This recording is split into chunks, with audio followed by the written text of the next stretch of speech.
it up now, man. Don't give it up, give it up, give it up, give it up, give it up. Hey guys, welcome back to Phil Plays TCG. Today we are going over my Dofi list that I recently took to my One Piece locals that I had not been to in probably like months to play competitively, but ended up winning. And yeah, you know what? We're just gonna make a deck profile because why not? It's my channel. I can do what I want. But honestly, I love this deck so much. I've been playing Dofi since set 1. And it's been like my main deck every single set so far. Now I have experimented with other decks in the past, but I just keep going back to this one. I love it. And the last couple sets, it's been really getting the love and it's become so much better. It's become one of the best decks, if not the best deck in the format. And I could not be happier. I prefer playing decks that I have fun with, and this is the one that I have the most fun playing in One Piece. Now, for those who have seen my previous content and know that I've been, maining Dofi, you're going to notice, that's not the alt art Dofi leader. I did sell the Dofi leader this holiday to help pay for Christmas gifts and take care of some stuff that I needed to take care of. So we're rocking the starter deck leader, which is not bad. I do still like the artwork. I do miss my full art leader. I do miss that a lot, but I had to sell it. It just was too good of a price not to. But you know what? It's fine. We still have the deck. So we're going to go over the cards here real quick. Make sure that like and subscribe button if you do like One Piece content. It'll let me know to continue making this type of content in the future more often. But yeah, let's just start off with the 1-drops here. We have our 3 Perona, which are my box toppers, my 2 Buggy from the starter deck, and 4 copies of Sengoku. Basically, this is still a great card, just being able to look at the top 5 and rearrange them. It gives me the most amount of insight into my next couple draws. Buggy is just a good alternative. He's a 2K counter as well, so it helps for defensive purposes. And then, of course, the Sengoku. I wasn't running Sengoku at first, but now I'm starting to realize he's just really good at finding your pieces, which he can hit almost every single 7 Warlord. Actually, yeah, I think every 7 Warlord in my deck he can grab. So it is just a very, very good card. And I do love my box toppers. I do have my 4th one, but I decided to only run 3 in the deck because there's just... You want to make room for a lot of other things. There's so many cool things you can play in this deck. For the 2 cost, it is plain and simple. It's just a 2 cost Marshall D. Teach. Card is absolutely amazing. People know it. You basically play it for 2. You may place 1 card from your hand on top of your deck. It's basically sets up your Dofi swing. Then you can take 2 of your Rested Dawn. Basically, the 2 Dawn you just played for this card, put it onto your leader, and then you swing, you play the card you just put on top of your deck. It is absolutely gas. Next, we're going to go over all these 7 Warlords that I currently run in the deck, which is the bulk of the deck and makes up for most of the cards you're going to play. We have 4 of my Mihawk. He's my 2K counter, but he can be played in case you need it. Also, they're all the winner alt arts. Next, you have 2 of the 2K Law. I still like this guy a lot. He's a 2K counter, but you can make your opponent bottom deck a card from their hand if they are a too high of a hand cost, so I only run him as a 2 of. Then Jinbei, of course, he's one of the main hitters of the deck for obvious reasons. He plays a 7 Warlord for free, which usually the best target for that is the Edward Weevil, letting you draw a card and be a 6K combo. Sorry, 6K battler is really, really good. 3 copies of the new law that allows you to bounce one of your own cards to then bounce another card. If I remember that correctly, yeah, you may return one of your characters to your owner's hand. If your leader has 7 Warlords, return to 1 character with a cost of 4 or less to its owner's hand. So it disrupts your opponent's tempo by getting rid of something of theirs. Plus, you can bounce a card back to your hand. It could be a Weevil that you want to play, you want to keep and play next turn, or it could be a Jinbei that you want to replay and play another card off of.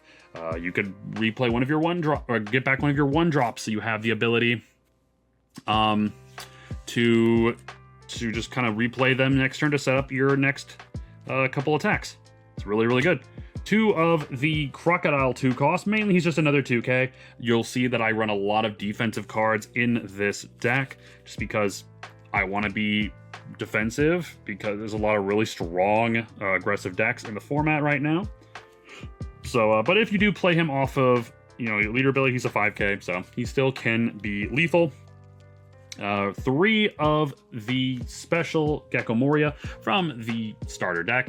I have recently decided to drop him down to 3 of because he's really, really good, but you have to make room for other cards that are just equally as good. But 3, I think, is perfectly fine still. He is very much needed in this deck still, in my opinion.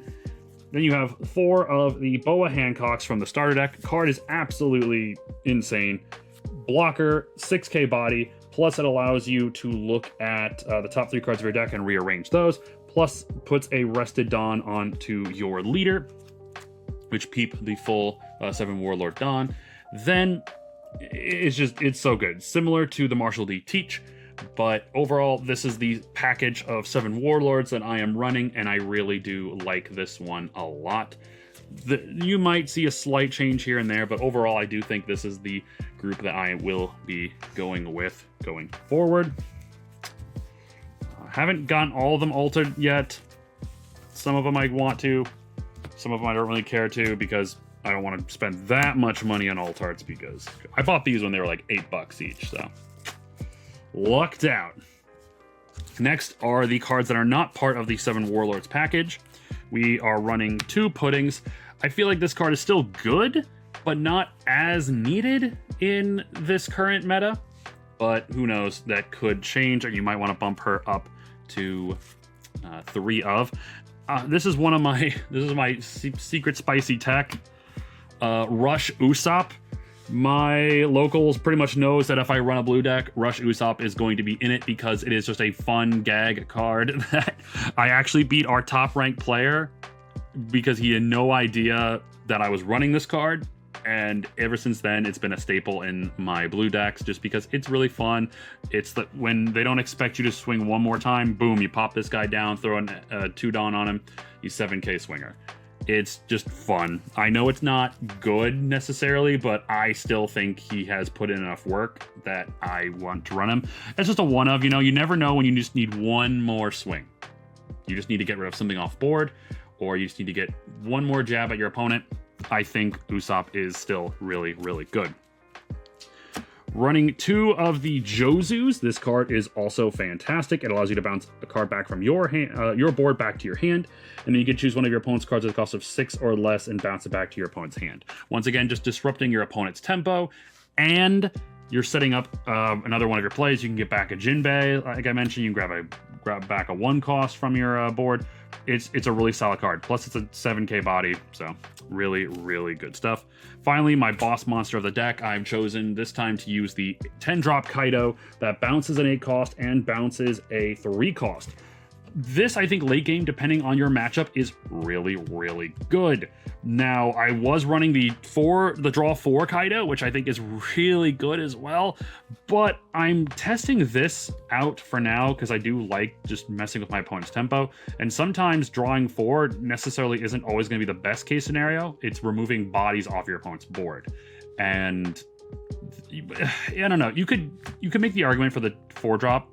For the draw 4. You could probably interchange this card, but right now I'm testing this guy, and so far he is doing pretty darn good. So yep, that is my non-7 Warlord battle cards that I am using. And now finally we're going over the events of the deck, which we are running 2 copies of Perfume Femur. This card is absolutely insane with the current Whitebeard matchup when your opponent is dropping multiple Whitebeards down each, Blackbeard. Multiple Blackbeards each turn. One Blackbeard each turn back to back. You need something to allow you to swing into their life so they can't hide behind their Blackbeard. And this card is just fantastic. Next, this is kind of a weird choice by me, but I am running 2 copies of Gum Gum Red Rock. I still love this card a lot, and I still think there are plenty of uses for it in this meta, but unfortunately, it's mainly there for the Blackbeard matchup, and you could probably say this deck is really tailored to go into Blackbeard, but I do think there are a lot of very dangerous cards that need to be removed off the battlefield as soon as possible, and this just gives you that option of point-and-click deletion.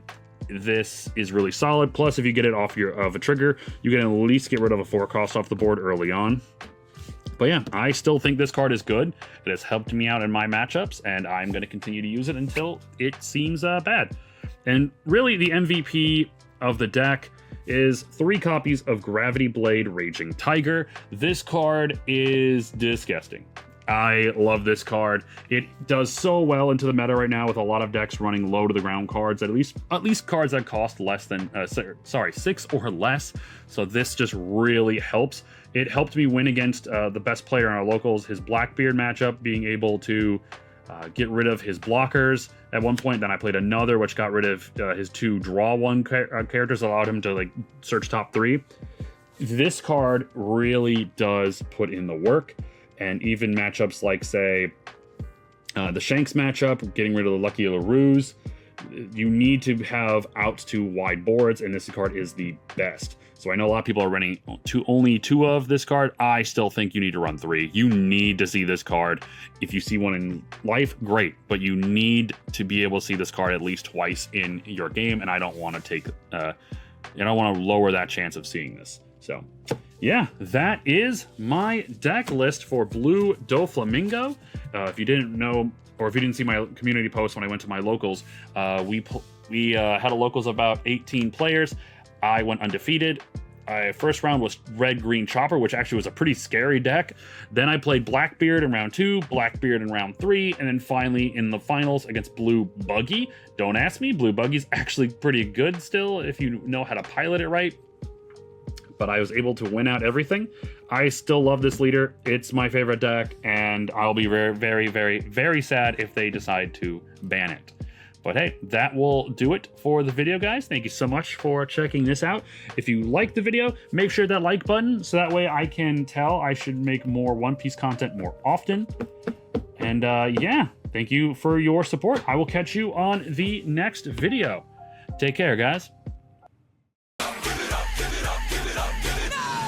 The story goes, we find out by the treasure in the grand line, there's no doubt. The pirate whose eye is on it, he'll sing, I'll be king of the pirates, I'm gonna be king. Yago, Yago, Yago, oh, oh. His name is Luffy, that's Monkey D. Luffy. Gonna be king of the pirates.